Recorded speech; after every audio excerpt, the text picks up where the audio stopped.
And nicely put, Chester.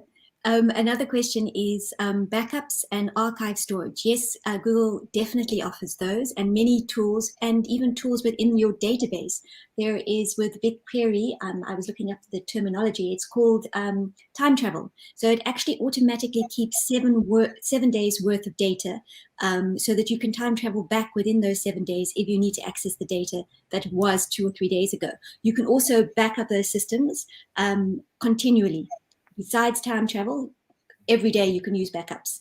And then every part of our platform has backups. Chester, any more on that? The one thing that drove Opennetworks to seek the provider like Google Cloud out was the continuous involvement in innovation, where Google Cloud was one of the very first companies that went pure cloud. And it's a term that's thrown around a lot.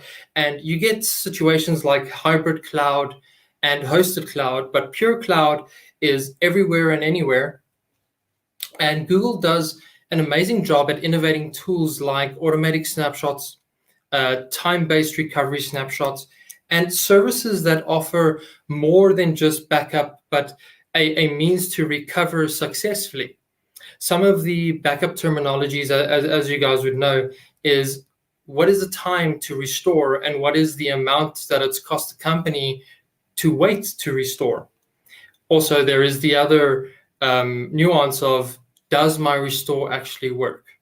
Now, with Google's tool sets, and you'll see this in a lot of their product offerings like Workspace, if you were to access a doc, you would actually get revision history on the doc from mostly within its inception, all the way up until each change stage.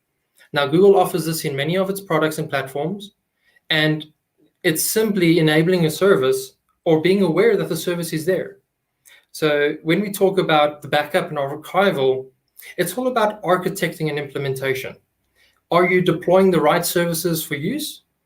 Or are you even aware those services are there? Which we actually find a lot, funny enough, is a lot of our customers don't realize that the tools are embedded, the tools are there, and they just need to be enabled.